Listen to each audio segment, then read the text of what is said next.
Bonjour à tous, le JT de l'emploi a sélectionné pour vous les actus de l'emploi et des histoires de travail qui vous ont peut-être échappé cette semaine.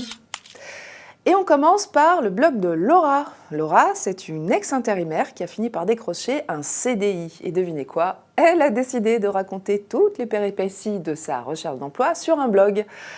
Laura, elle n'existe pas, mais elle est évidemment fortement inspirée de personnages réels.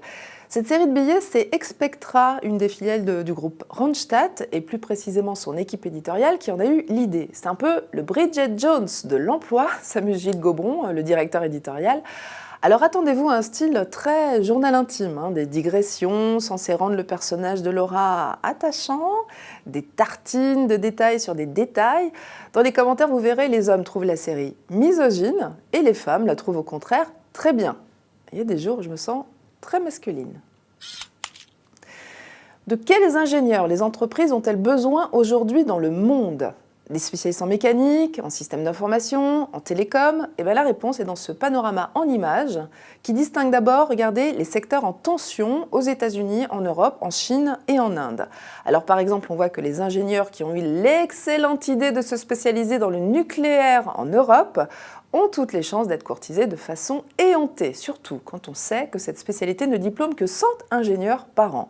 Et puis autre carte, on voit ici les secteurs porteurs, c'est-à-dire les domaines d'avenir, où les ingénieurs spécialistes de la qualité en Chine, par exemple, commencent à être très recherchés, parce que c'est bien beau de construire des usines, mais il faut maintenant gérer la qualité des produits qui en sortent. Autre donnée intéressante, c'est ce comparatif entre la France et le reste du monde, qui pointe les industries créatrices d'emplois d'ingénieurs cette année. En France, regardez, étonnamment, c'est l'automobile qui tire les embauches grâce aux équipementiers qui se portent bien. Mais alors, c'est pas sûr du tout que l'auto soit encore en tête l'année prochaine, puisqu'on sait que le secteur a quelques difficultés. Alors, je précise que ce panorama des besoins, on le doit non pas à une société d'études, mais à une entreprise. C'est la société Altran, une société de conseil en innovation, elle-même grosse recruteuse d'ingénieurs, puisqu'elle doit en recruter 4000 cette année. Elle en a donc profité pour dresser un panorama des besoins mondiaux en compilant des études existantes, mais aussi en sondant les principaux recruteurs mondiaux, à savoir leurs clients. C'est bien pratique. Connaissez-vous Kivo ? Si vous travaillez en open space, il pourrait bien devenir votre meilleur ami. Il s'agit d'une cloison mobile permettant de s'isoler du bruit.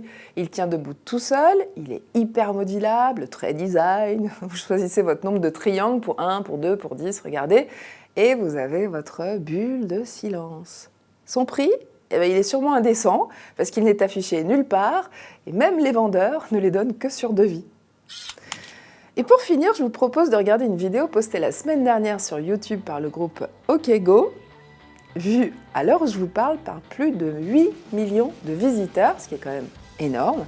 Il s'agit du making-of du tournage d'un de leurs clips, et moi je me dis que son succès est sûrement dû à la fascination, non pas de leur musique, somme toute assez standard, mais au fait que l'on voit une équipe au travail à la recherche d'une certaine forme de perfection. Regardez, ils sont soudés, ils sont solidaires dans cet effort, et le résultat est plutôt bluffant.